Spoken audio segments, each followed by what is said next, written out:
Hey everybody, it's Gomlet and welcome back to another ranked draft of Dominaria. As you can see, there's only 2 days left before Dominaria switches out, I believe, for Ravnica Allegiance as the ranked draft format again. Um, so let's get in these last couple drafts while we still can.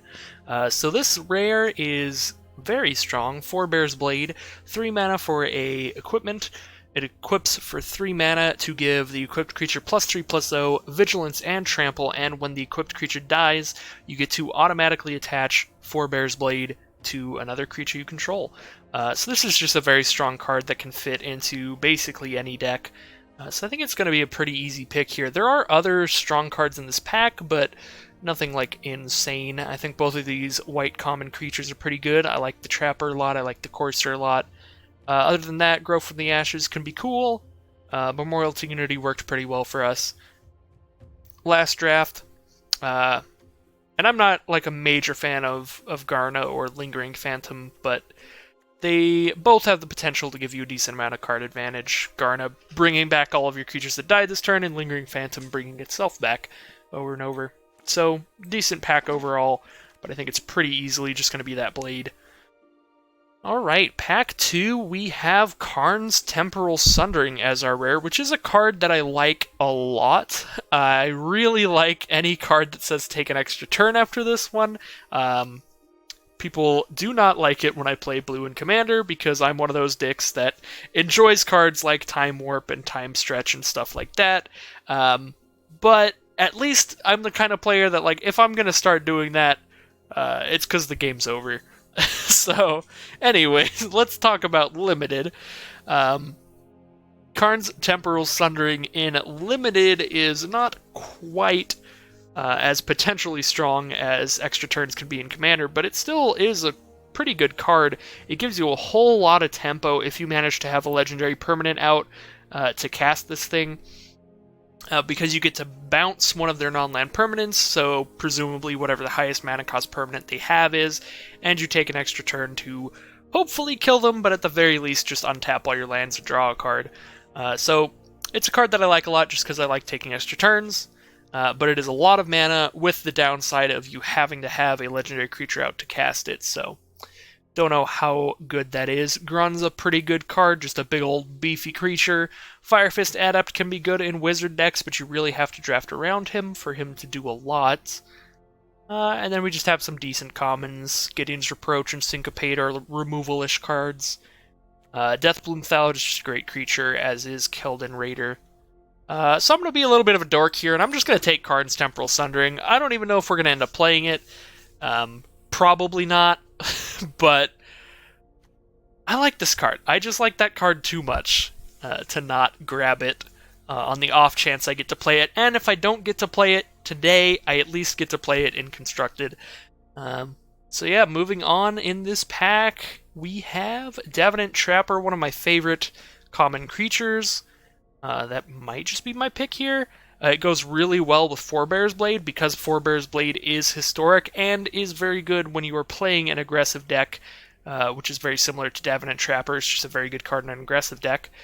The other white cards are all pretty mediocre, pretty average.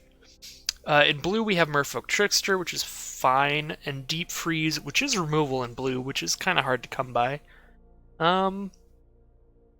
There is Yargle himself, which Yargle's really cool for the memes. He is a big, giant frog spirit, but I've never been much of a fan of him in actual gameplay, just because the toughness is so low for the mana cost that he is a very risk-reward Icarus-style card of like, bam, here's my gigantic super threat, but also it's entirely made of glass, and I hope you don't have a single stone, because it will crumble. Alright, my metaphors suck today, but we're on to the next pack. There's a Divination in here, which is a very good blue card. It's just some card draw, pretty standard, but I think I kind of want to just take the Divination, because everything else in this pack's pretty bland. I mean, Gitu Lava Runner is good enough to see play in Standard, but that's because he's good in a very specific kind of deck with a lot of cheap instants and sorcery. He's not really the kind of thing you can reliably build in Limited. There's a Grow from the Ashes if I want to start ramping and doing weird stuff. But I think I'll just take Divination here. Alright. Here we have a bunch of black cards. They're pretty much all relatively mediocre here. I like Windgrace Acolyte quite a bit, and Feral Abomination's okay. Drudge Sentinel and Divest are both not very exciting to me. In blue, we have Coldwater Snapper and Wizard's Retort are both pretty exciting. In red, we do have a Wizard if I want to just pick that Wizard up and try and wheel the Fire Fist guy.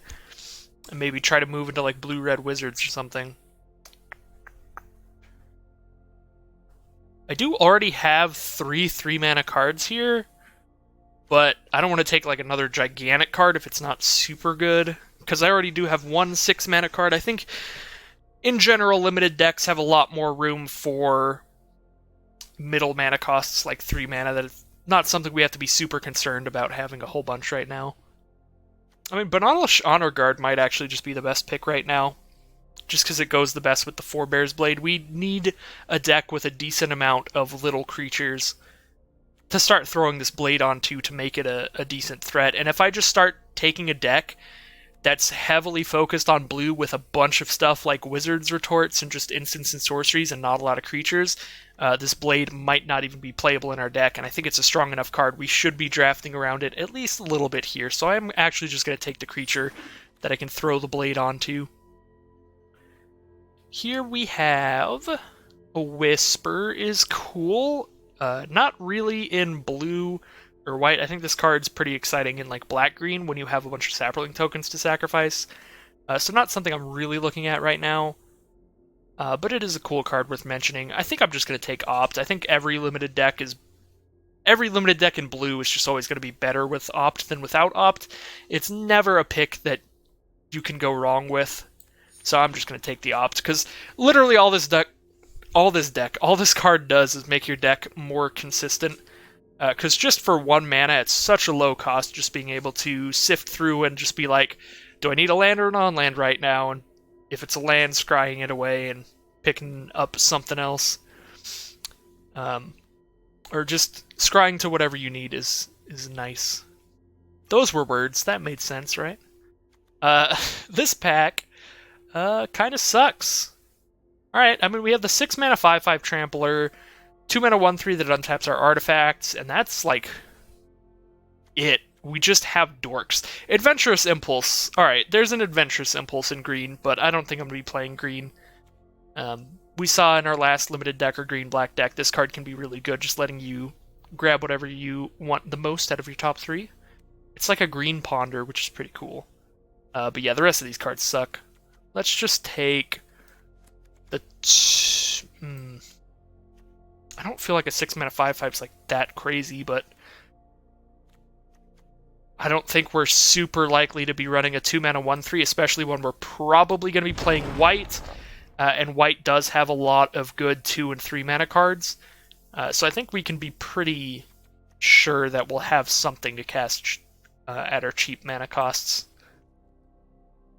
Alright, so we get to take a big old Hexproofer or just another 2/2. I think I'll just take another 2/2.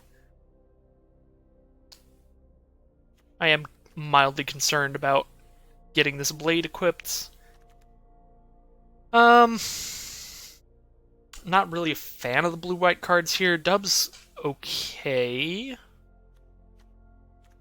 I've gotten destroyed by Dubs before, but I'm still very hesitant to take cards like Dub that you can just get 2 for 1 so easily with.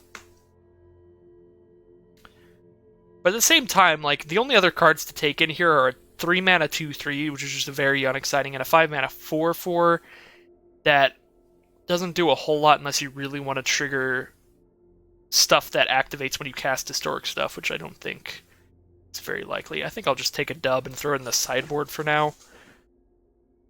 Alright, and I guess we can take the 2 mana 1/3 in this pack, just in case we end up needing him. Take a Board the Weatherlight. It lets us look at the top 5 and pick one of the historic cards and put it into our hand, so it could potentially be alright. If we end up with like another historic bomb. Actually, that might be a card we probably need like one more legendary super strong card, and Board the Weatherlight might actually just be worth playing, because that's already, we have 2 historic bombs and 2 other historic cards right now, so could be all right. And we do have another historic bomb. This one's not super exciting. The potential is obviously very high. You could gain like 50,000 life over the course of a game if this manages to damage things over and over and over again. But the problem is this thing has like no kind of evasion by itself, so you kind of have to throw something else on it to make it really good. We do have a blade to throw on it if we're lucky. So yeah, I'm gonna try out Evra here and see if we'll get... Ooh! Wow! See if we get in a position where we can give it flying or anything like that. This pack's crazy. There's a Jaya's Immolating Inferno, which is a red card, but it's a really good one. I'm probably not moving into that. And then we have Onsara's Wings, which is kind of perfect to throw onto something like Evra, because bam, now it is evasive, it's flying. And Onsara's Wings is also really good in this deck because it is historic, so it triggers Davenant Trapper, and it gives the enchanted creature... it makes the enchanted creature legendary, I should say, which helps us cast our Karn's Temporal Sundering. I think this is definitely an Onsara's Wings here.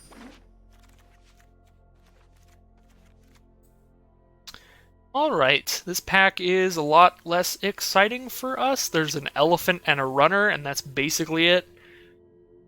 Best card in this pack is probably just like Deathbloom Thallid. But I think I'm pretty solidly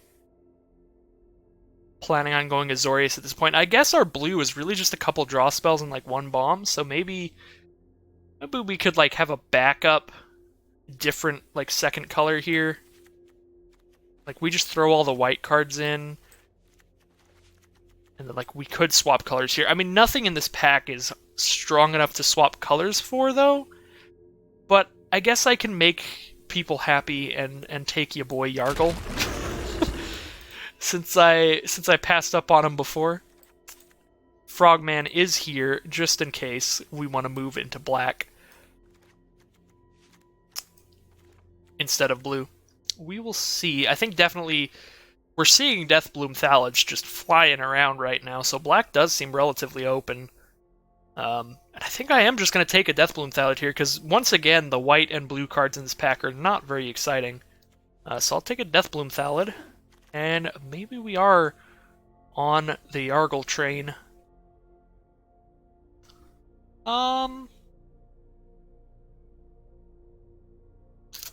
Thorn Elemental is definitely the best card here, but we're certainly not green. We might move into black, but definitely not moving into green at this point.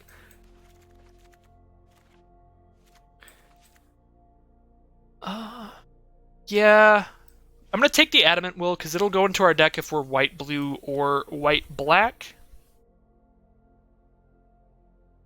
And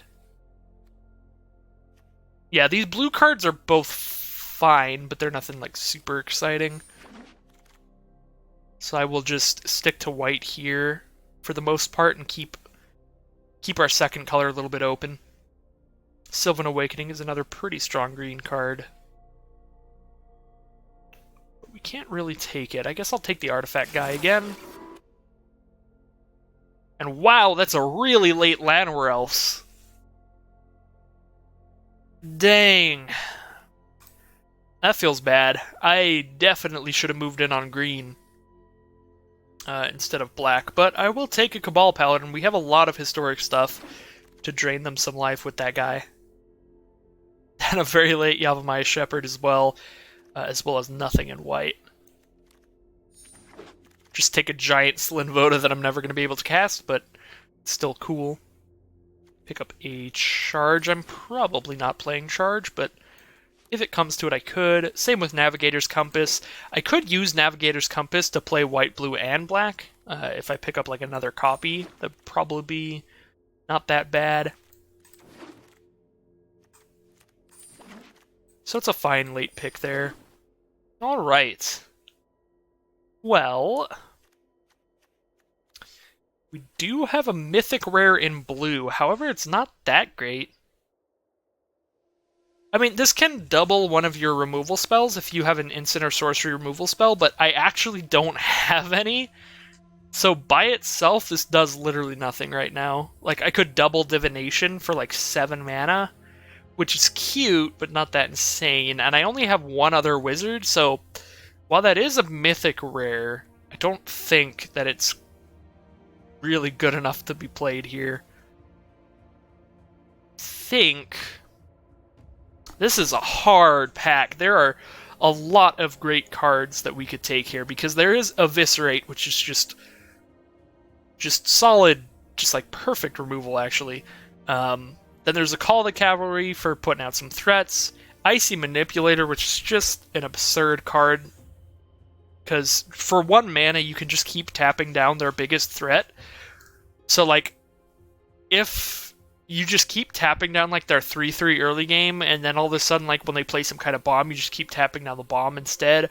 Or, you know, it's got the versatility of being able to tap their lands. If they're in a situation where they're 2 colors and they only have 1 mountain and, like, 5 swamps, you could just, like, put a stop in their upkeep and keep tapping down their mountain.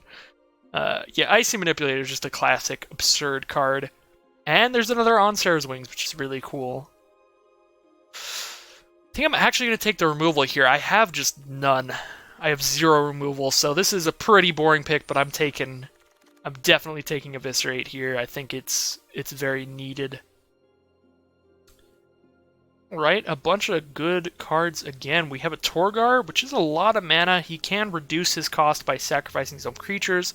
I don't feel like I have a whole lot of creatures that I'm super happy sacrificing. Like, I don't have any cards that make more than 1 creature at the price of 1 card. I guess I do have 1 Deathbloom Thallid, actually. But for the most part, I am genuinely losing some stuff by sacking creatures. So I'm not super excited about this guy.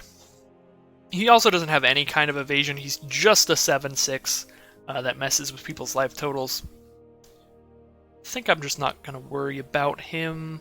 I could take the Sanctum Spirit, which is definitely good. 4 mana for the 3/2 lifelink that you can always, like, threaten the effect of being able to get it indestructible, to try and get them to not block it, or, you know, actually have historic cards in your hand, like with Voltaic Servant and Forebear's Blade, to actually make it indestructible and just give them some really unprofitable blocks. Definitely a cool card. Triumph of Gerard is cool. I don't think we're aggressive enough to use this a lot, but this is great in aggressive decks. We could definitely try. Like, we have a decent stack of 2-drops. The problem is this, like, some of them are just like 1 power. Like, the curve is not super exciting. And there's a Gideon's Reproach, which we don't have.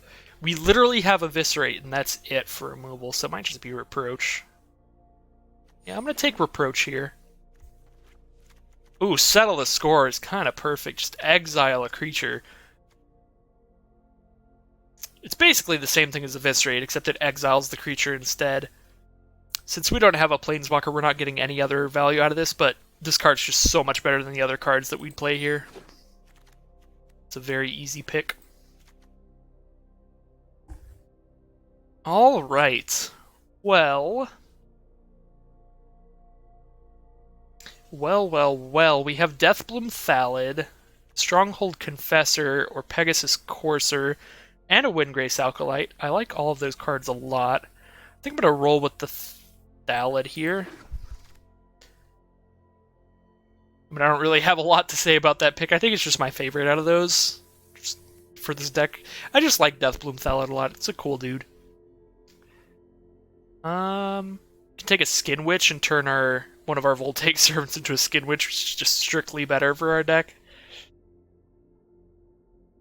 Could also just take another Cabal Paladin. That just seems rough. I'm going to take a Skin Witch here.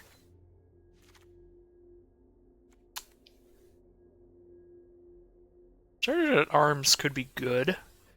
Gives us multiple little dorks. And we could, like, actually use our charge. Yeah. I like Sergeant at Arms.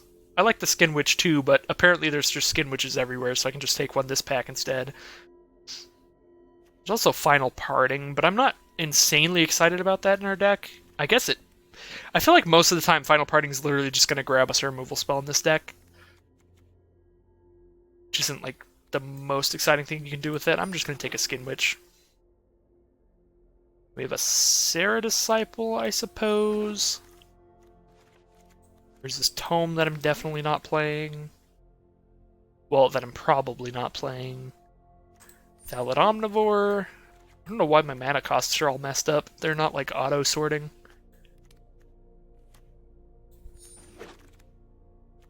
Alright, hey, Stronghold Confessor went pretty late. That's nice.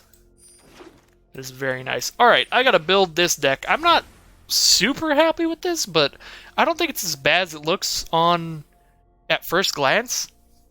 I don't think it's as bad as it feels, I guess is more of what I should say. I feel like I kind of flip-flopped around a lot in the draft and was definitely very disappointed that I wasn't in green during the second pack, but I think that the end result actually is an okay deck, just because we have two like really good removal spells. We have a pretty good bomb in a Forebear's Blade, and then just like some decent bomby stuff with an Evra and a Yargle if you want to mention him. This deck looks okay. Definitely not as bad as I felt like it was going to go when I was kind of like swapping colors around in the middle there. Alright, so what do we want to do here? Board the Weatherlight. Look at the top 5. How many historic things do I have? 1, 2, 3, 4, 5, 6. Yeah, Board the Weatherlight might not actually be very good here.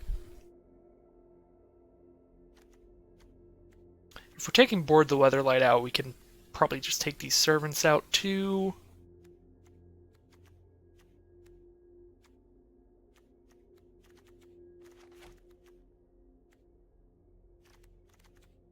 Kind of like that. Take out the servants and then take out the elephant, because the elephant's probably not returning anything. I might just want to leave the elephant in here just as a 5-mana 3/5 and take out one of the 6-drops. I guess the potential of the elephant returning the Forebear's Blade is hilarious.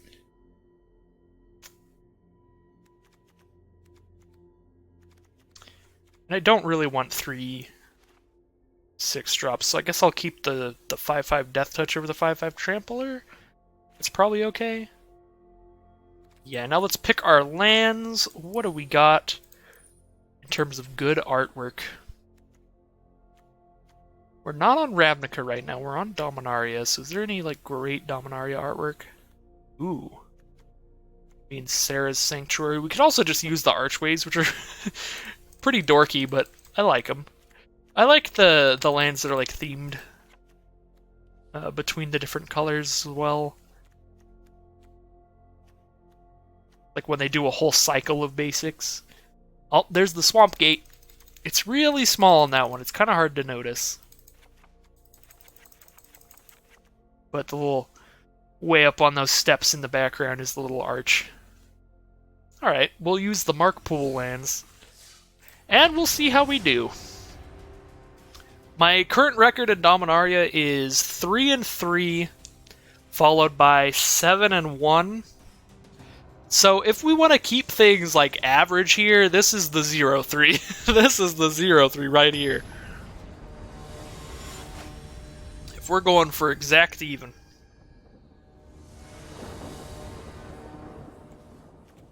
Let's see how we do. I don't like this hand very much. Oh, I forgot to turn my Deathbloom Thallid style off. I do not like... It's not that I don't like styles, it's that I don't like mismatched cards. Like, if these were all styles or all not styles, that's when the deck looks fine to me. I'm going to mulligan here. Alright, we have both our colors in this hand, but again, can't cast a lot of this stuff. I'm going to keep this one, though. And it kind of sucks to scry a 3-drop to the bottom, but we really need to hit lands.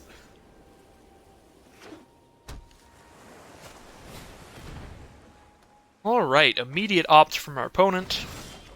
Pretty fine play. We'll just drop this Skin Witch, because it is highly unlikely that we make it 6 mana anytime in the near future.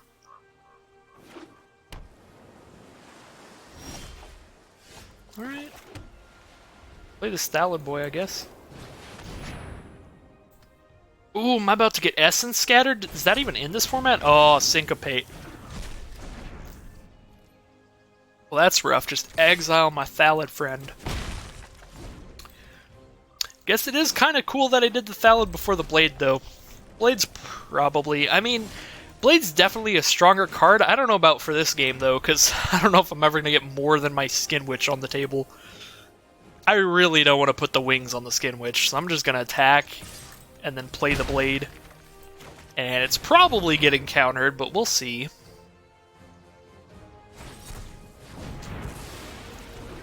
Yep, opponent is on syncopate.deck.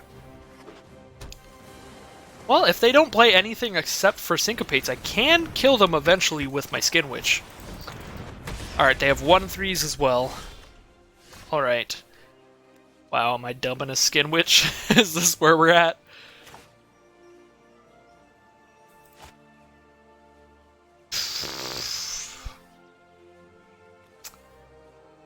We're really not a fan of what's going on here at all. We have got our boosty auras and we're putting them on the Witch. Let's go. And we're against blue, which is like the worst color ever to be playing auras against. Because now all of their bounce spells are just incredible. Oh my god, that's a giant dragon. 4/4 flying dragon. Luckily they did not have the mana to kick it, so that is it.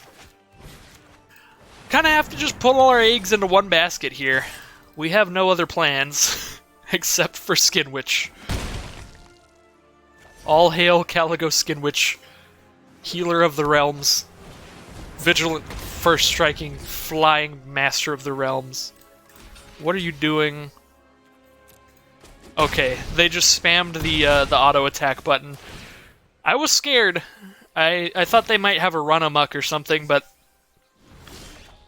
like, I don't know, that was also a really fast attack, so they probably don't. Are we just getting there with Skin Witch? We're just playing Caligo Skin Witch of the deck. All they need is an unsummon, and I am just... Well, I'm not actually completely out of this game if they unsummon, because I'm at 30 now, and all they have is 1 power creatures with 1 card in hand, so at this point, I'm actually in a really good spot. I feel stupid. This is not what Magic looks like. Big old chunky Skin Witch getting in there. Oh no! Yep, there it is. There's the unsummon. We knew it was coming eventually. Alright, now's when I sit here and cry as I take 3 damage a turn for 10 turns. And eventually die from it.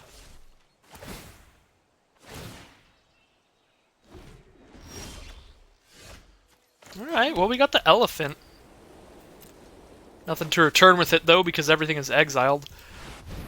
But it's a 3/5 and that can start bashing in.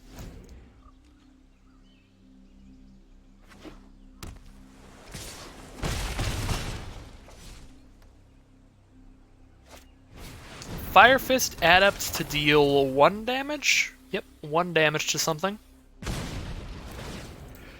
So now they can triple block my elephant with the Adept and 2 servants, which kind of sucks. I don't have anything that's going to make this bigger later. I think I have to just do it and just get rid of that Adept to maybe push through future damage. I feel like pretty much all my pump spells just got used with the dub and the Sarah's Wings. We do have a flyer now, and they are out of cards. So the race is on, especially if I hit a land. If I hit a land, Evra is really going to get there. Alright, and Gideon's Reproach more than saves us, because now we get to kill Umezawa, and their creatures are no longer unblockable. I forgot to mention that earlier. Sorry about that. All of their 1 power or 1 toughness creatures are unblockable. That's why I haven't been blocking this whole time. Alright, so that pretty much saves us. Now our opponent is just top decking whereas we get to do one to them every turn. And they are at a very low life total. And if we... Pretty much anything in our deck is a good top deck for us, because if it's a land or a non-land, that's action for us. Whereas opponent, if they hit any lands, obviously they've got more than enough right now. So I think we're in a really good spot again.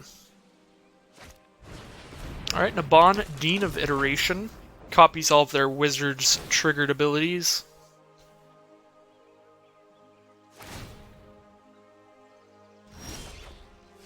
Stronghold Confessor, alright.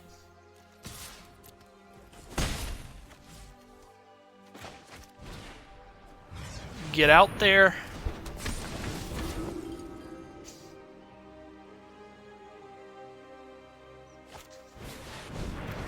Another Firefist Adept.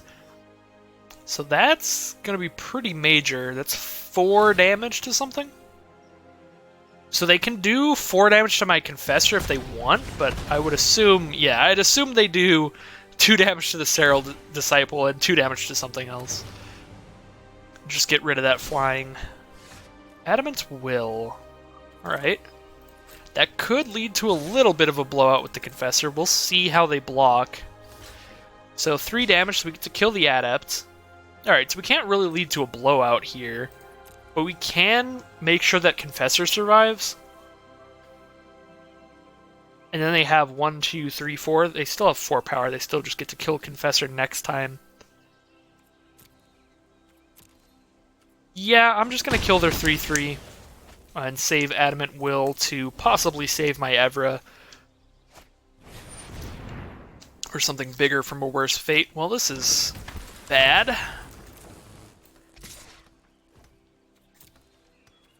There's a flyer getting in there.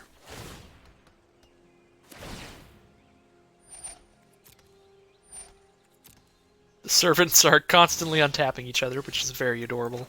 Alright, Evra. I believe in you. So if my opponent doesn't top deck removal right now, we'll have Adamant Will to protect Evra. We'll start getting 4 a turn. I think we're in a super, super good spot now. This game has flip-flopped so much. I don't think it's ever flopped into a position where we're in a terrible spot, but it does keep flopping from like one turn I'm in a really good spot to next turn just being like, oh, well, okay then.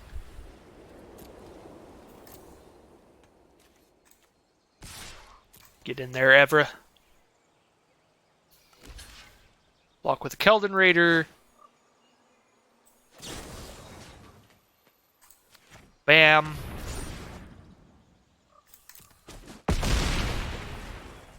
I actually don't have enough to play Feral Abomination.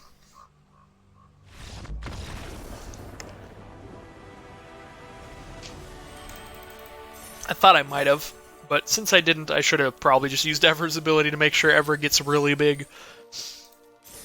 Alright, well, that took quite a while, but we did win the game, so we're off to a good start.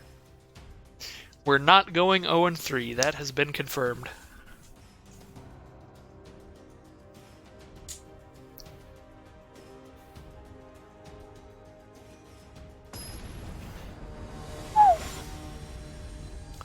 Alright. Into our next game here. And I like this opener a lot better than our first 2 openers last game. So I'm definitely keeping this. Ooh, and we draw into the Blade. That is very nice. Probably going to save the Skin Witch, see if I can actually get some value out of it later. We'll just play a 2/2 into a 3/2 into a Blade. See if that does anything. Vicious Offering takes out our 2/2. And opponent lands a Drudge Sentinel.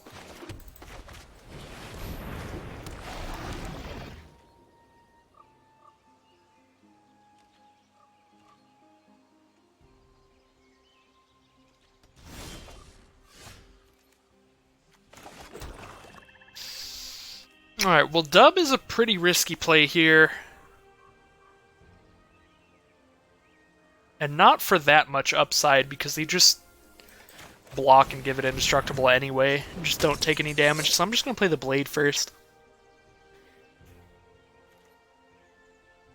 If I cast Dub there, they could just have like a Shiv and Fire in response to kill my guy before it gets larger, which would be very bad.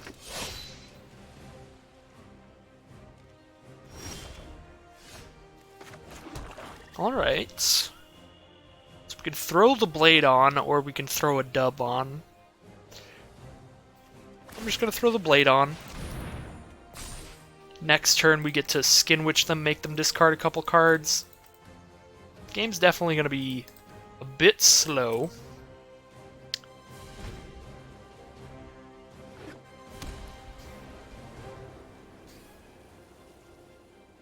Opponent is on white, black, and red. Opponent is on full Mardu, and they destroy my land and say that my creatures can't block. Well, that is just insanely rude. I wanted to play a 6-drop this turn. Wow. I was not expecting that at all, but that'll definitely do it. That'll keep me from 6. That is very rude. I'm not a fan. They're just going in it. Again, opponent is very aggressive. I hope this doesn't go wrong. If they cast something that'll make it go wrong, I can cast Gideon's Reproach, which looks like I have to do.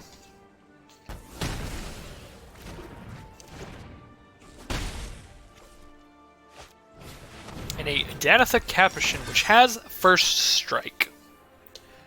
So I can't keep attacking with Deathbloom Thallid unless I give it first strike, so I think I'm going to have to... Well, they have exactly 2 cards in hand. Yeah, we'll play it a little bit slow. They have exactly 2 cards in hand. Let's just dump them in the grave. Bam. Wow, that was great. Yeah, we hit a Baird and a Siege Gang Commander. Very, very happy that I did that instead of just dubbing Deathbloom so I could keep attacking. Because, you know, we can play it a little bit slow. We can just dub Deathbloom Thallid now. And now we'll get in there again. And now there's really just nothing they can do, because I made them discard their cards. Whew. Luckily, Deathbloom Thallid has Trample, so we are going to still get them, even if they block with the Drudge Sentinel forever. Alright, final draw from opponent. Is it a removal spell? It is not. It is a Howling Golem. They're not quite dead on board, so they do have actually one more draw. That was an inaccurate statement for me.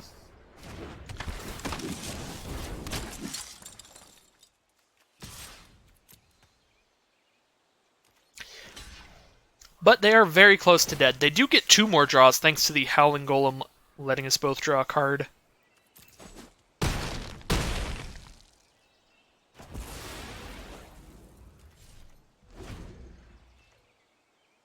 But yeah, now they have to deal with a lot of stuff, because I have just... My field is so wide that just attacking with all is almost definitely going to kill them. Especially if I get to just get rid of their lifelink. Yep, and then we just all attack. They were probably dead on board without that. I just wanted to make sure without having to think that they were. Alright. 2 wins and 0 losses. Turns out this blade is pretty good. The blade didn't do anything game 1, actually, so... Our average bombs have ended up being actually pretty good bombs, is what I should say. Because both games we did have our decent bomb cards out. That I thought were just like average stuff, but they've been winning the games. So I will definitely take it. Turn 2, 1-3 is going to be quite good against a turn 1, 2-1. So I am just dumping the Witch out here. We're not going to make him discard any cards. We're going to stop that 2-1 from swinging in.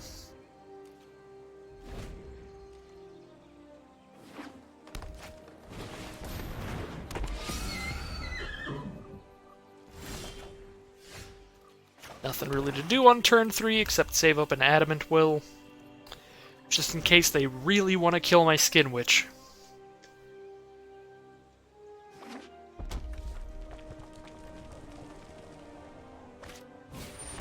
They are dubbing the Mesa Unicorn. That's a pretty big problem. That's a 4/4 first strike lifelink. Opponent is definitely going to gain a whole lot of life out of that. There's nothing I can really do here. I can only give Skin Witch +2/+2 till end of turn, which does make it a 3/5, so I could block it just to stop the damage, but I can't kill it, so I'd rather save Adamant Will for a time when I could potentially kill that. Alright. I was very much considering on Sarah's winging the Skin Witch, but now that we drew Yargle, I think the game plan might be to get a 10 for flying lifelink first striking Yargle.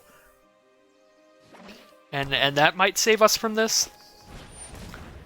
I certainly have to hope it does. It's not that likely, since Yargle only has 3 toughness. They could just have like any removal spell in the world, and I'll be having a very bad time. We'll find out, but I think that's going to be the decider here. If they have the removal or not.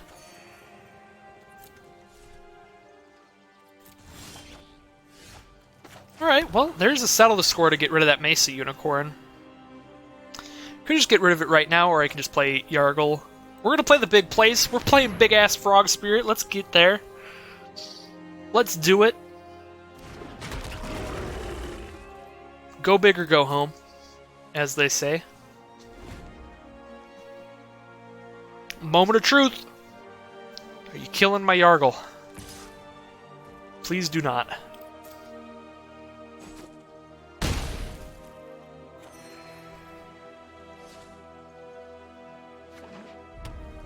And it's 5 mana up. No! Get out of here. Alright, well, Yargle's gone, and now I have an Eviscerate, so I don't have to waste the Settle the Score on the Unicorn. I can save my Exile removal for later. Well, that's sad. So, I mean, me and my opponent get to just stare at each other for a while now. It was a little bit of an awkward staring contest, though, because they're at 32 life and I'm at 8, so I don't know if this is fair. But I have an Evra, thanks to that land draw. And hopefully Evra will stay on the battlefield. I don't have nearly enough mana to cast her and save up my Adamant Will, but I would be so happy if I did. But even if I did, if they had another Blessed Light, I'm still doomed. Alright, that's a Thorn Elemental. I pretty much have to kill that immediately or I'm going to die.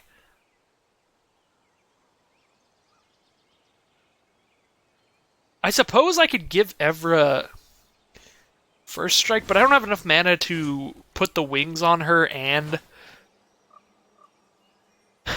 swap my power, or her power with my life total. Yeah, I only have 7 mana. I'd need 8 mana to do that. So I think I have to just settle the score here. If I could give her First Strike and give her 8 power, which would be 9 power with the +1/+1, then I'd be sort of fine. Alright, get in there, Evra. Let's gain some life. Back up to 12. Opponent has 1 card in hand. They do have a Memorial to Unity out, though, which is going to be pretty helpful. Make sure they get some other gas, even if they just top deck lands. That is a Flying Haste Warcry Phoenix. And an Adventurous Impulse. Playing a lot of cards here to sift towards some kind of creature. Preferably not a bomb creature, because I did use both of my good removal spells already, Eviscerate and Settle the Score. I do have a Gideon's Reproach in here somewhere, but that's not that good. As you can see by the Untamed Kavu that they just picked up, that will be a 5/5 if they kick it. Gideon's Reproach only does 4 damage, not 5, so don't really have a great removal spell against that. Alright, there's a Serra Disciple. And I only have 7 mana yet again, so I don't quite have enough to put Sarah's Wings on something and swap my life total with it. But I do have enough mana to put Sarah's Wings on something and save up Adamant Will. I think I'd like to do that. It is unfortunately like mildly redundant. because I am giving my lifelinker lifelink, but the flying first strike vigilance, or just the flying vigilance, is so worth it. I think last time that I played that card, I thought it gave first strike, and it does not. So that is definitely very worth remembering. So yeah, the flying and vigilance is definitely worth it.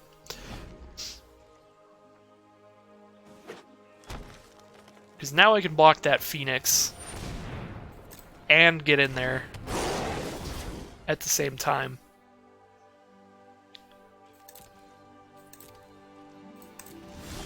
Alright, and there is the Gideon's Reproach. So we can make Evra pretty massive now with basically no worries. Yeah, let's just do that. They have no cards in hand, we have absolutely nothing to worry about here. Evra is now a 16-5, and we're going to gain that 16 right back. Going up to 21. Ooh, they're just going to take it. Alright, then. I'm going to save up this Adamant Will here. Because basically, if they can't get rid of Evra, they're dead. So we'll keep up the card that makes it a little bit harder to get rid of Evra.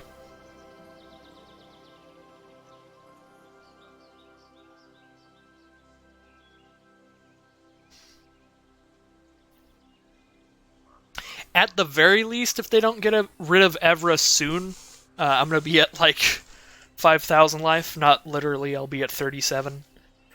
But still. What is this? Pegasus Courser. It is a fine card. It is another flying chump blocker.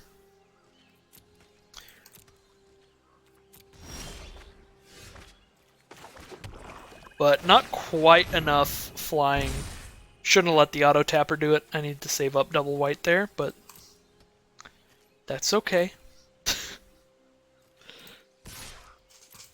We'll still be fine. But yeah, it's not quite enough power to trade with Evra, which I think is probably what they were hoping for.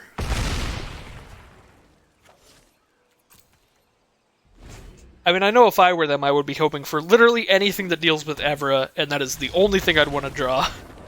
Unfortunately, they did not get an answer, so I was going to just keep getting up to a drastically high life total. And there's not a lot they could do to come back from that. So we are at 3 wins and 0 losses, so we've already made it to exact even if I lose the next 3 games. We're 3-3. So we did it! That's as much of a victory as you can hope for. That's not true. You can definitely hope for 7-win runs and try to get them, but I like to stay conservative. Just if I can go 3-3 every time, then that's chill with me.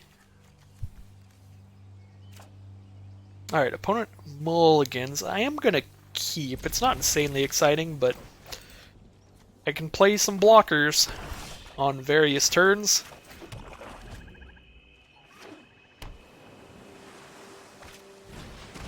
Caligo Skinwitch from our opponent. This is going to be adorable because here comes my Skinwitch. Let's have a skin pizza party.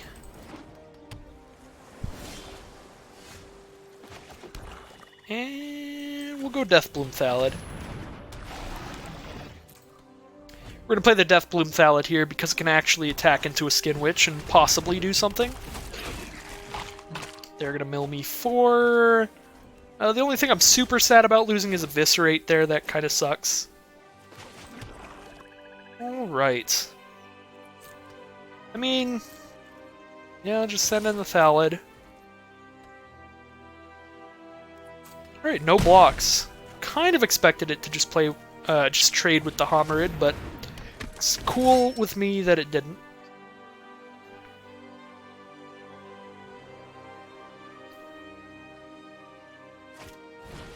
Another Caligo Skinwitch. Ooh, now we get to play a 3-3 Menace. I will go ahead and do that main phase 2.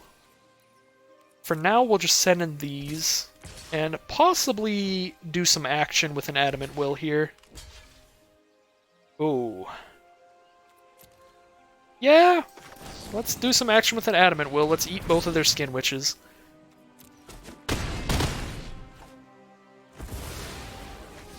I'm not going to play the Confessor as a 1-1. I'll just lose out on that mana there.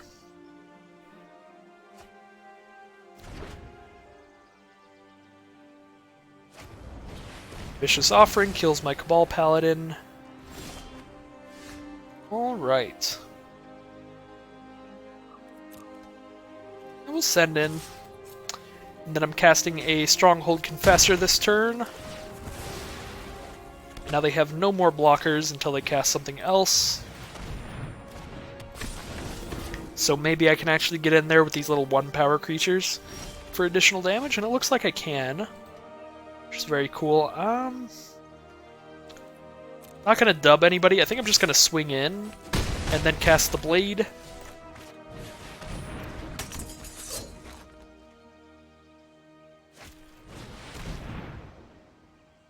Dark Bargain from opponent, and this is during their turn. 3, 4, 5, 6, 7, 8. So they're dead unless they have fungal infection just immediately. So it looks like they did not. So that will end that game. 4 wins and 0 losses. I'm kind of just dumbfounded right now. I did not think this deck was very good, but you know, we're on that 0 loss life, that 0 loss lifestyle. I'm cool with it. I'm along for the ride. This is how it's going to be. I'm super happy with that. Alright, this hand is not great. There's no white mana, but I do get to play turn 2 Skin Witch, and we have not lost a game in which we played a turn 2 Skin Witch, but that's because we just haven't lost a game, period. So I don't know. This is probably a mulligan. I mean, it's turn 2 Skin Witch into maybe turn 4 Thallid. And we're going to mulligan that. Alright, we have both our colors. We have a 1-1 on turn 1 if I really want to. And we have the 3rd mana. I'm just going to pass. I'll play the Confessor if I end up in a situation where I desperately need a chump blocker. Or that. Or if they just play a 2-1. Then a 1-1 is fine, just to trade off with that.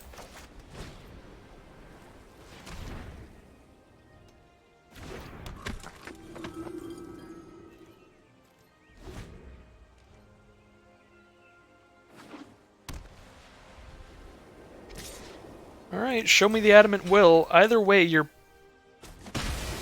trading a card here. And it looks like we are just trading our 1-drops. So this is a problem. Now I just have nothing else to cast until turn 6, if I'm lucky. So this is not where I want to be right now. And Deathbloom Thallid will save me from that, give me something to do. Especially if I can put some wings on that without it dying. Feel like if I toss some wings on it, though, it's going to get eviscerated, like, immediately.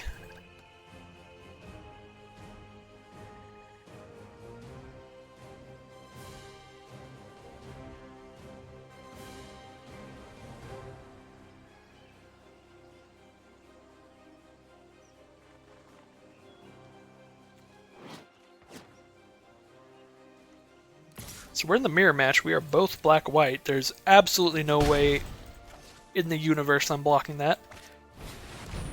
And an Ariel, Knight of Windgrace. That's pretty brutal. Not really anything I can do about that.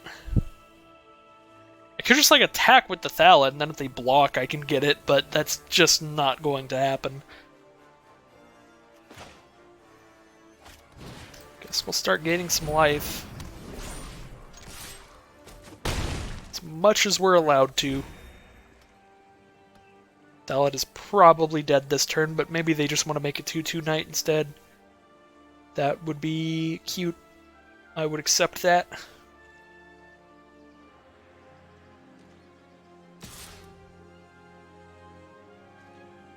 I'm just going to take that. I've got lifelink. I'm not super worried about my life total. Traxo 7/7 comes in tapped When they cast a historic spell, they get to untap it. And I just top deck that Eviscerate and get rid of that Ariel right now. Very nice draw. Get in there, Thallid man.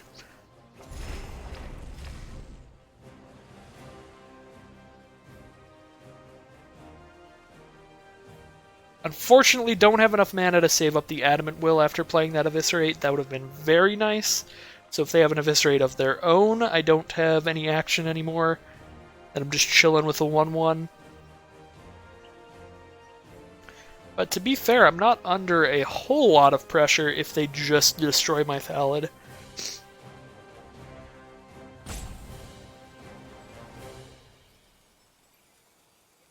The main problem with that would be the fact that they have a lot more cards than me. Alright, boarding the Weatherlight, picking up a On Sarah's Wings to throw on that Traxos. Oh dear, alright. That is a major, major problem. Now they have 2 mana untapped, sending in the Drudge Sentinel. I mean, I don't really know. I mean, they could have like a fungal infection, I guess. That would have been terrible. Alright, good God. That's going to be an 8/8 Flying Vigilance Lifelink Trample.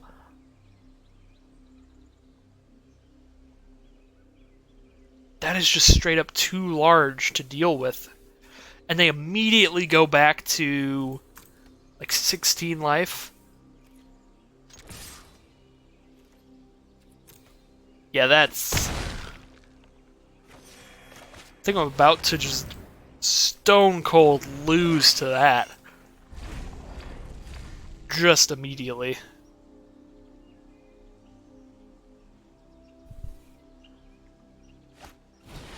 There it is. We knew it was coming. That is an absurd Traxos right there. It is one beefy monstrosity.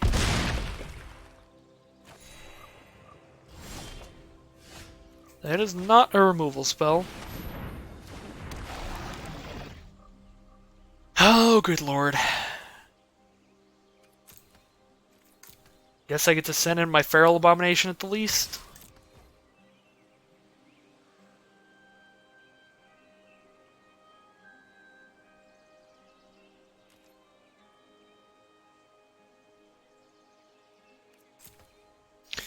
Just to slow down their life gain.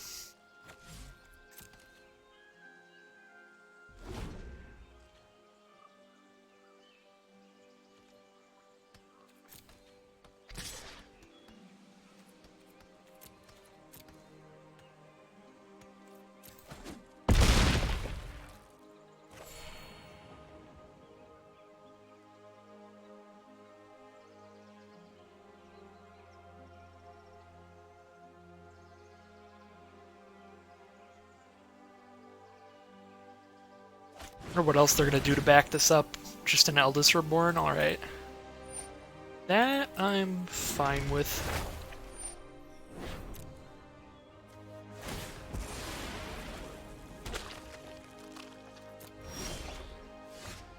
Dub.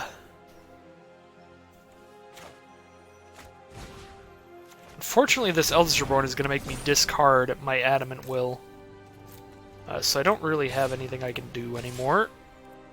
I'm just going to attack with everybody to make it look like this is some last-ditch effort. So maybe they'll block in a poor way. And that is my only hope, is that they block like a fool. Ooh! Oh my god, are we doing it? Are we eating Traxos? Leave this battlefield! Oh my god. However, literally one removal spell deals with my Thallid, so... We're not in the greatest position ever, but we are no longer at like a 99% chance of losing this game, like we were when there was an On Sarah's Winged Traxos out.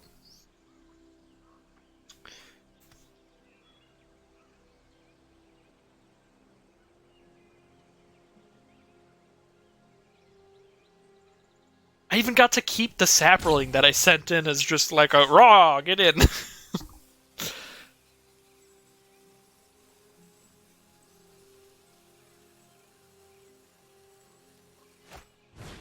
Alright, Soul Salvage it is, picking up Ariel and a Dauntless Bodyguard. The third trigger of the Eldest Reborn will probably return Traxos. That is kind of the best creature in the graves. So that means nothing with flying and no removal for Deathbloom Thallid yet, which is just awesome. That means I might be able to actually press a little bit of an advantage here, and maybe come back before they can draw into removal, because clearly they don't have it yet. I guess that's not necessarily true. It's probably true. I think if they had a removal spell, they'd just use it on Thallid there, and just accept just accept the damage from the Feral Abomination for a turn. Hope to stabilize after that. Alright, there's Traxos.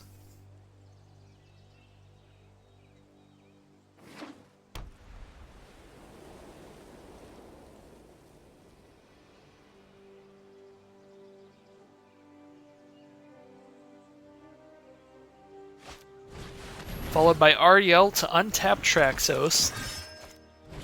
And a Benalish Honor Guard, so nothing in the skies still. That means I'm going to put them at 1 with this Deathbloom Thallid, which is actually just beautiful right now. So they have one final turn to find an answer to this Thallid, or it'll all be over.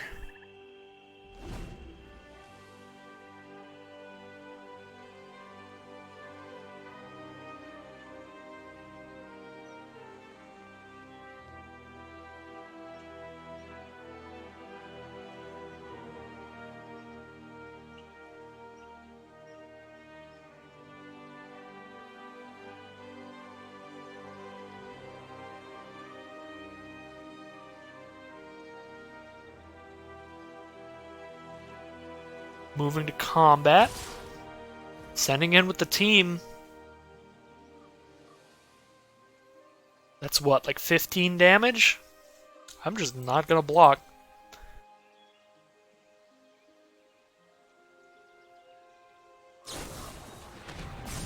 Ooh, give Traxos lifelink. That'll definitely save them a turn.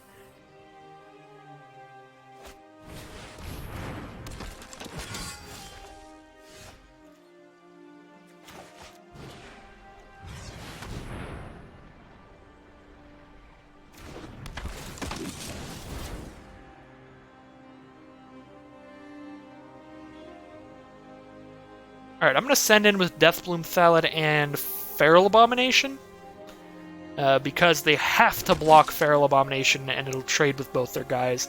If I attack with all three... Actually, if I attack with all three, that forces them to get rid of Ariel. Yeah, we just send in. We've got 1/1s to block things now. Let's get in there. They don't have enough mana to make a 2/2. Oh, they do have one untapped Knight. So they can destroy one of my 1/1 soldiers after they declare a block here. Ooh, Adamant Will, alright. Well, we got rid of the Adamant Will, so we don't have to worry about it in the future. And now we know what all of their cards were, so they do have one final top deck.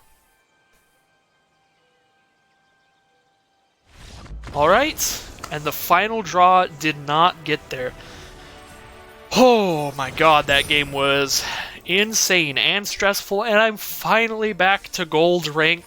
It has been a month and a half since I've been at this rank, because I've literally just dropped ranks for the last 2 seasons, I think, because I just hadn't been playing Limited or Arena at all last season. So it feels good to be back. We're at the lowest rank of gold, but we are in there, and that is 5 wins and 0 losses. That is a whole lot of gems. Everything at this point is just extra. This has been a great run. Definitely a lot better than I thought this deck would do. I definitely think that my opponent's deck last round was better than mine for sure. I think we're playing on borrowed time here. We're definitely just playing with luck on our side. But I'll take it. We're getting places. As far as this will take me. Let's go to there. The blade has a lot of upside if we do draw that third land, but I really want to hit the third land. Everything in my hand, the highest mana cost in my hand is 3. So it's probably okay to just keep another 3-drop there. I need to hit 1 land and I can play all of these cards.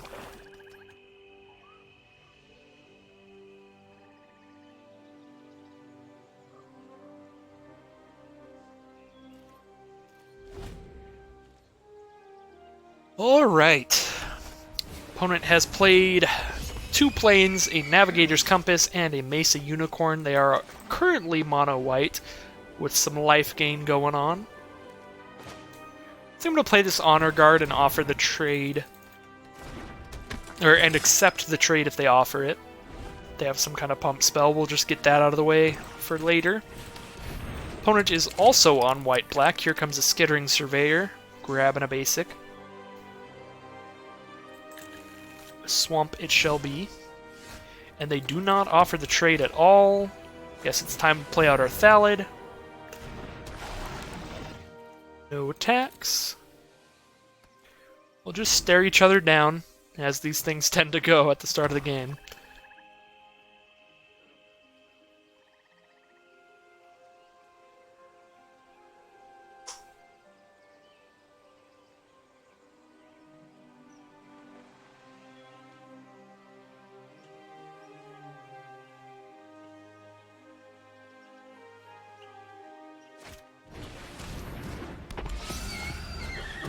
Another Mesa Unicorn and a Triumph of Gerard. That is going to make one of those unicorns a massive threat. Unicorn is going to turn into a 4/4. I think I just pass here and save up an Adamant Will then to try and deal with that unicorn that they're making big. The final turn, it's going to get Flying, First Strike, Lifelink till end of turn. So they will get one good swing out of it at the very least on that final turn.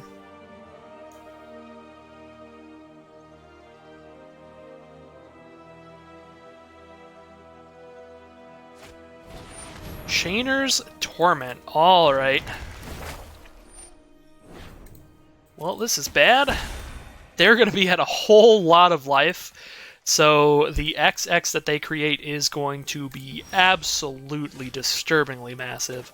And we're just going to play Forebear's Blade this turn because now they have the trigger of Triumph of Gerard to give the unicorn flying anyway, so I cannot block it. No attacks.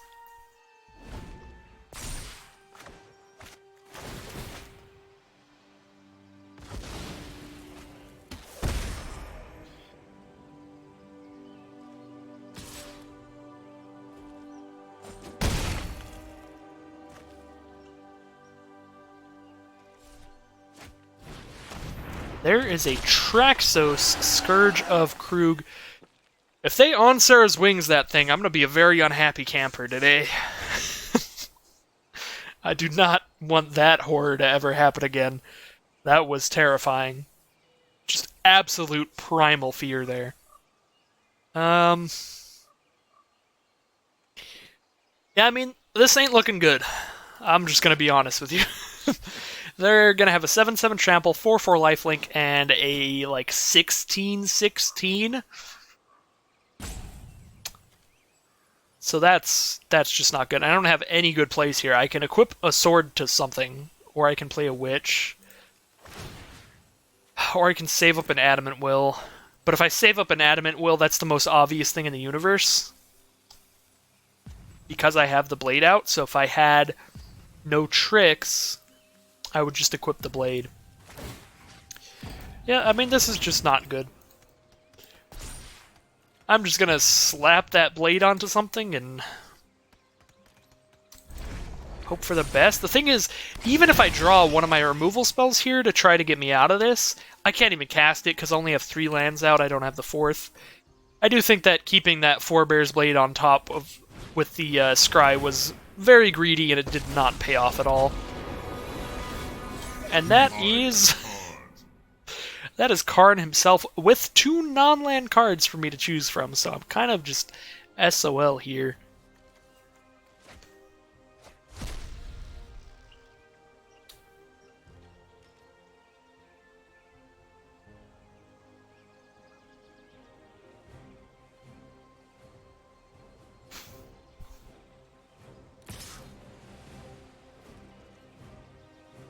Only attacking with Traxos. I'm just gonna take it, and I think my only hope is a basic off the top. Alright, well we got the basic, so I do get to put Deathbloom Thallid on Sarah's Wings, take Karn out of this game, and go back up to 12. I'm still in a terrible position. I have to chump block that 16/16 with my 3/2.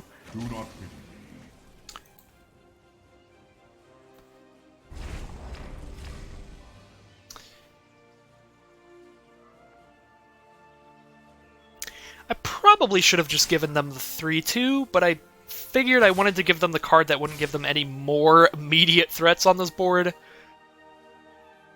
So I don't know how correct that was, giving them the Dark Bargain off of Karn.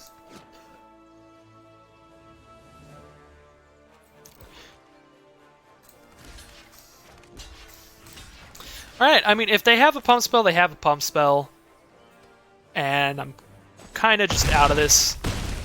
Alright, they don't have the pump spell, so I do get to gain the life from the Thallid blocking.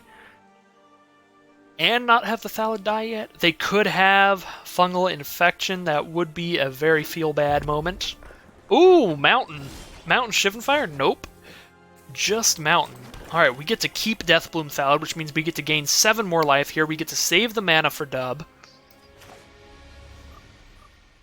I could just dub this Deathbloom Thallid right now to make him a 9-power creature, and then Adamant Will on blocks against... That seems like probably the worst play. I probably just play a Skin Witch and save Adamant Will up.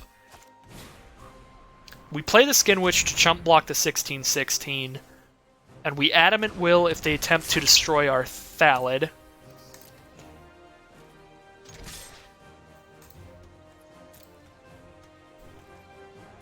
And if they cast a Dark Bargain, I can potentially kill them out of nowhere next turn. Because Dark Bargain puts them to 12, Thallid plus 4... I guess that's only 11, actually, so I would be 1 damage off from killing them next turn. With Dub plus Adamant Will, unfortunately. But this Deathbloom Thallid is very much putting in work here, so all I have to hope is that they don't have any kind of exile-based removal. It looks like they don't yet. That is an Urgoros the Empty one, which is flying. But I can give my Deathbloom Thallid first strike next turn. I am at 22, so I think I'm just going to take this Traxos damage and save Adamant Will yet again.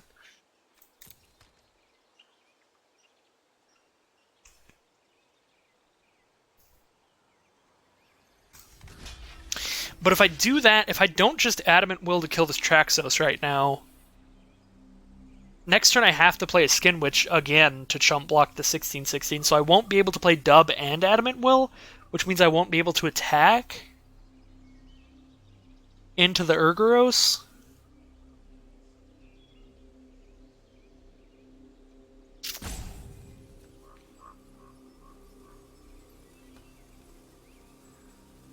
Oh.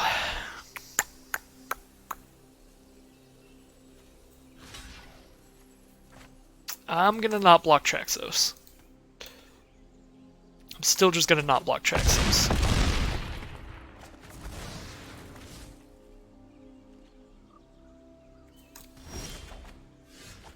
Eviscerate.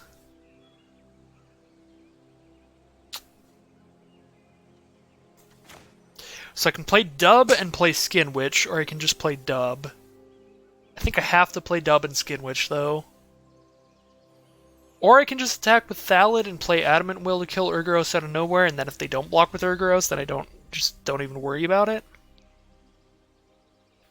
It's a difficult game.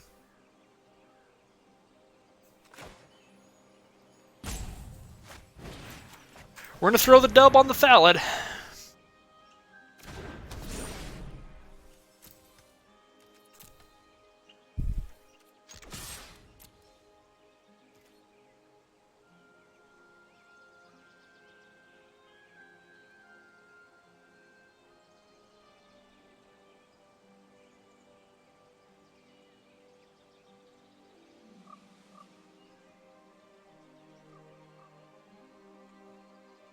Opponent is choosing whether or not to block here. I definitely hope that they block. I would like to just get that Urgoros out of here and not even worry about it.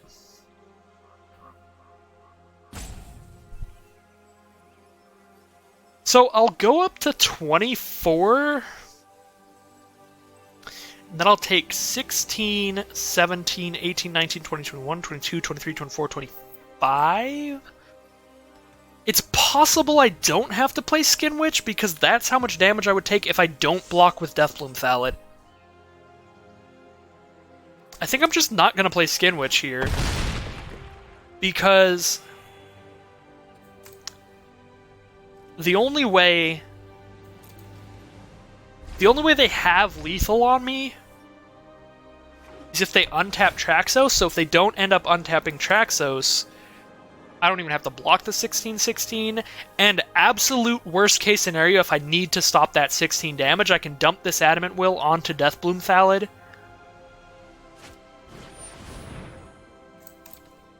And use that to indestructibly block the 16-16, because if I make sure that this Deathbloom Thallid is still on the board next turn, they are dead next turn, period.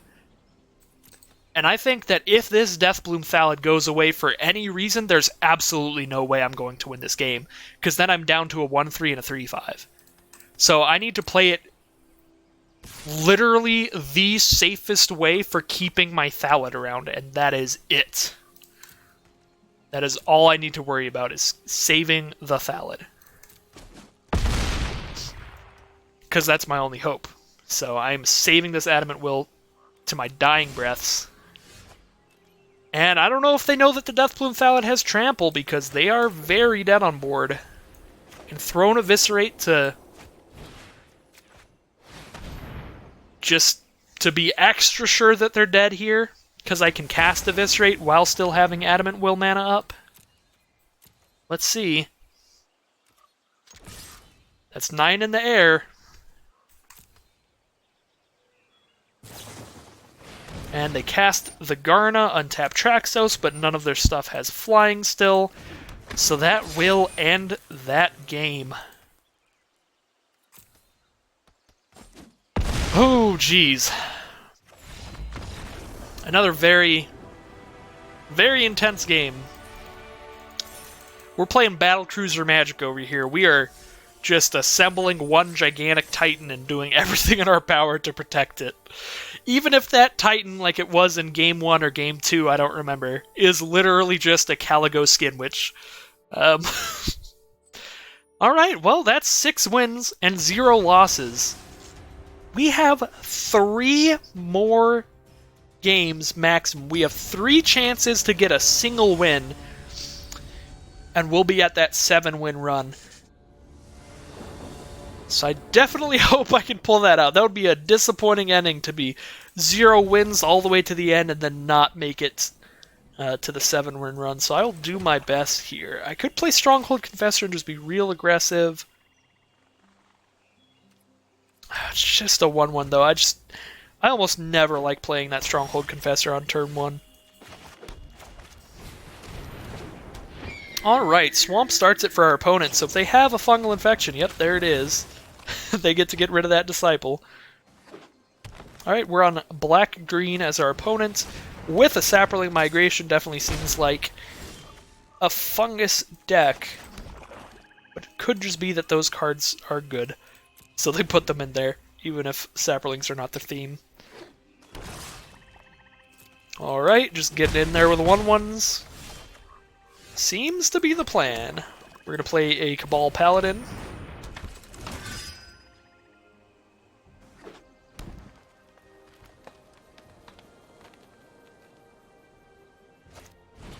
And that is an Eviscerate on the Cabal Paladin, taking 3 damage.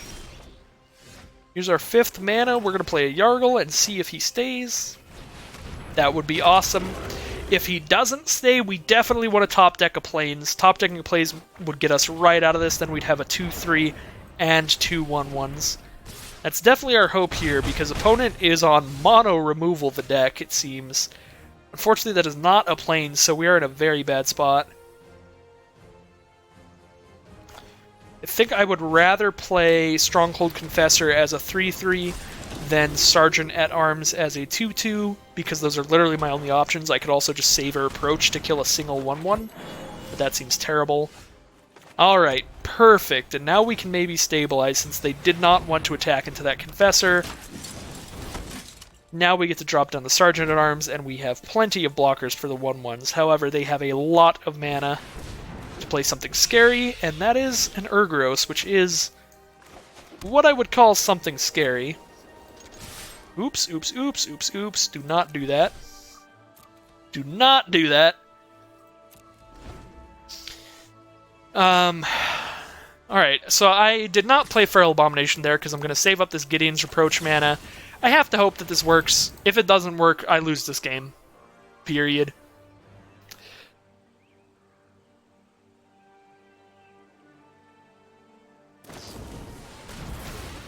Alright, so they sacrifice the Urgoros to destroy my Menace guy, and there is a Dark Bargain from our opponents to draw some cards. Throwing a Swamp into the grave. Now we'll drop down the Feral Abomination. And no attacks. Windgrace Acolyte. 3/2 flyer, so they yet again have another evasive threat to try and finish off this last few life total for me, and that's a very good job. Absolutely just slamming down the Skin Witch. We have got to get rid of their card advantage. Discarding a Deathbloom Thallid and a Fungal Infection. Just gonna send in the Feral Abomination here. They can kill it if they block with Acolyte and some stuff, which is the plan. Which makes me very unhappy, because that means that the last card in their hand is better than a Windgrace Acolyte. So we're about to just get killed by a major bomb. Yep, Verdant Force. So we need our Eviscerate or Exile removal immediately. That is neither of those, so I think Verdant Force is just going to end this game here. Pretty unfortunate way to end it. I think that we were making a really good comeback there, but Verdant Force is just a destructive card. 2, 3, 4, 5. I mean, I could block it with literally everything in Adamant Will, but then I'm left with a single 2/3. I actually probably should have done that. I probably should have just blocked with literally everybody and cast Adamant Will, and then had a 2/3 against 4 1/1s. Yeah, that was a misplay. I mean, it's not a good position to be in, and it's a position where I would almost definitely lose the game anyway, but it's better than the spot I'm in right now. And the last card in their hand was a Fungal Infection anyway, so there was literally nothing I could do. Unfortunately, if I went into all that effort and threw the Adamant Will at the Verdant Force, I would have just gotten Fungal Infectioned and lost anyway. I do think it still would be the better play, though. Just without the information of what my opponent had.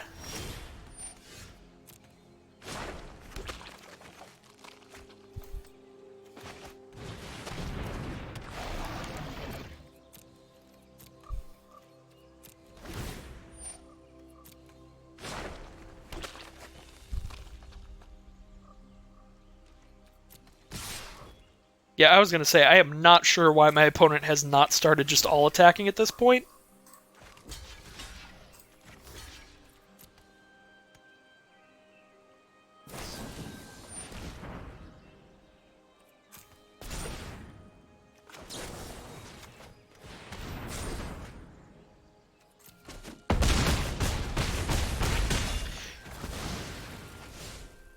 This is another situation where I could have killed Verdant Force if I threw that pump onto the Verdant Force instead. Or onto the Sergeant at Arms. Not the Sergeant at Arms, Jesus Christ. The Thallid Omnivore and sacrificed the Sergeant at Arms instead. But I was dead on board literally no matter what card in my deck I drew at that point, so I wanted to kind of send a message and just have a little pump spell war. Just be like, hey, you are not gonna Blessings of Bells unlock my Sergeant. That is just rude at this point.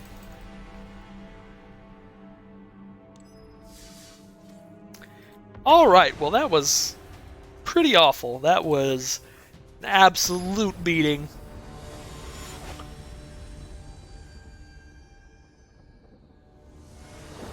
But I do have 2 more chances thanks to somehow getting through unscathed until that 7th game.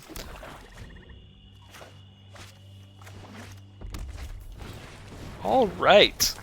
Off to an aggressive start. Turn 1, get to Lava Runner, as you would see in Standard. Followed by a Swamp, so we're probably not playing against a Standard deck unless they're Rakdos Burn.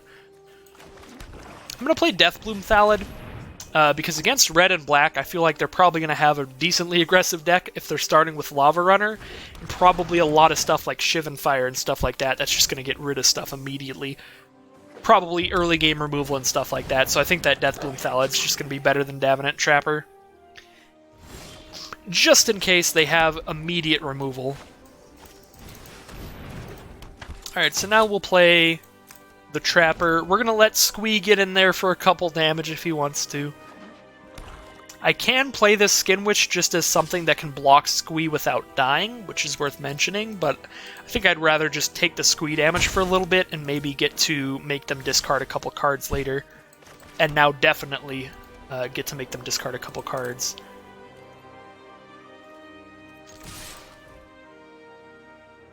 Since I have drawn my 6th mana here, so a Fungal Infection it is. Turn my Trapper into a 2-1. Plop a 1-1 in front of it. I'm actually just going to protect it with this Gideon's Reproach here.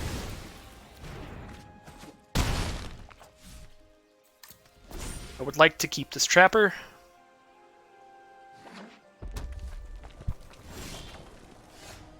Alright, so would I rather just play Evra or Skin Witch? I think I'm going to play Evra first, and then we'll Skin Witch them, because then they might be down to literally just their 2 best cards.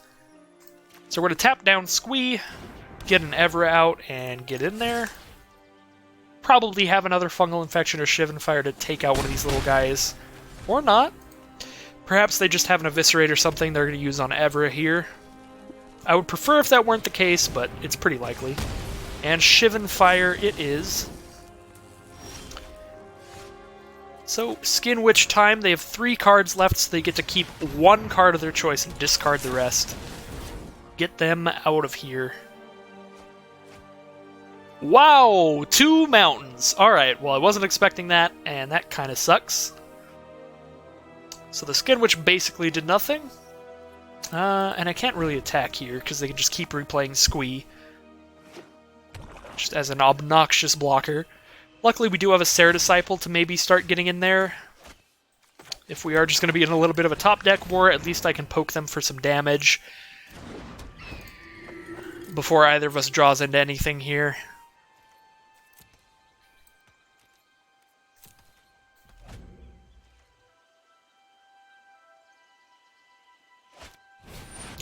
Caligo Skin Witch of their own. Alright, Adamant Will it is.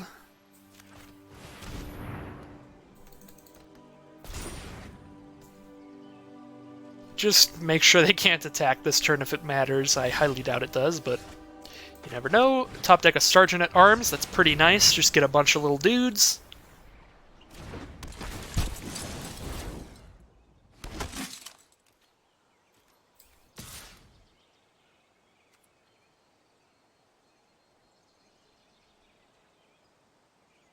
I still don't think that attacking it with anything other than the Disciple is that great.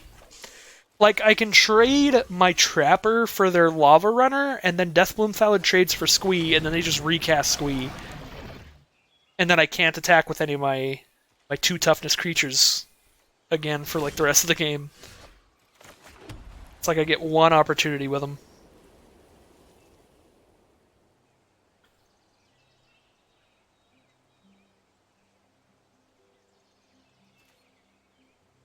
Keep poking them with the flying, I guess. I can send in the Sergeant at Arms now, but now I just trade with the Thallid, and it turns into a 1-1. I just lose everything. By everything, I just mean the Sergeant. Alright, well, we've both got 8 lands, but I have a bird. And a Stronghold Confessor now.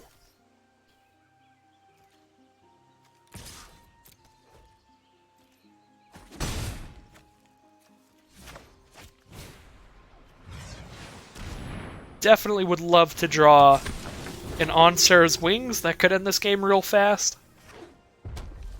It's probably my best draw at this point. Lands are not that. But my opponent is also drawing a bunch of lands. So it's not like I'm disproportionately unlucky here or anything. My opponent's probably drawn more lands than me because I made him discard 2. They definitely have.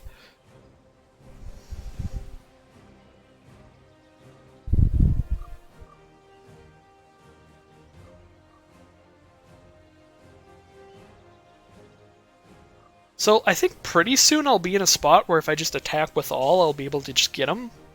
They have 4 blockers, so they could block. The most damage they can block is they go block, block, block, block, take 1, 2, 3, 4, 5, 6. We are not quite there, but we are very close to just lethal. If I had top deck a Historic Spell, that's lethal immediately. I think even with a Demon Lord Bells unlock, it is still lethal. If I top deck Historic thing, because I just get to tap down the Demon Lord and swing him with everybody else. Unfortunately, Feral Abomination is not historic.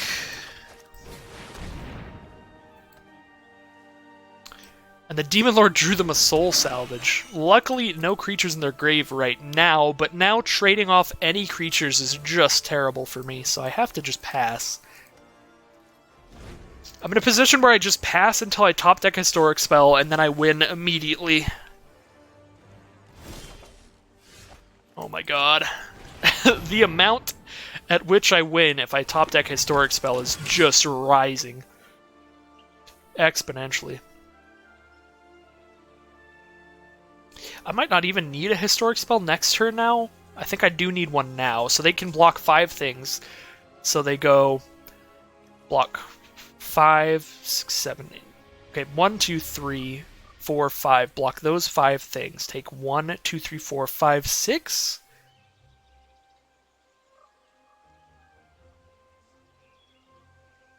Because they would have to double block this for Menace. It's like the most damage they can block. They have 5 creatures, so 2 creatures on that. Plus 1, 2, 3. Wait, 3. So then 1, 2, 3, 4, 5, 6 damage. If they block...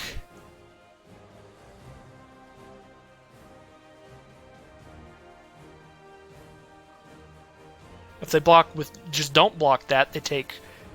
Block 5 creatures, they go 1, 2, 3, 4, block one of the 1 powers, take 3... That's exact lethal if they have nothing. I'm just going to go for it. Even if they have something, this puts them at like 1. And then if I top deck... I'm still in that same spot where if I top deck Historic Spell, I win off of the Cabal Paladin instead. Like, absolute worst case scenario. I guess the absolute worst case scenario is they have something and then they just crack back for lethal. 6, 7, 8, 9, 10, 11, 12, 13, 14. But they don't quite have lethal out. I'll go to 3 off the crackback. So we'll have to see if they have something. If they have nothing, they're dead. I'm pretty sure I did the math right and they are just dead if they have nothing.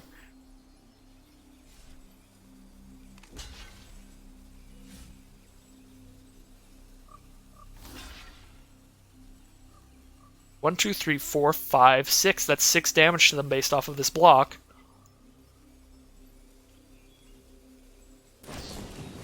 Fervent Strike, give first strike to the Thallid. I don't think that changes anything. It does not. Oh my god. Alright. We did get there eventually. Took a long time of just amassing this gigantic board of creatures. I might have been able to kill them a turn earlier. I wasn't like super checking 24/7.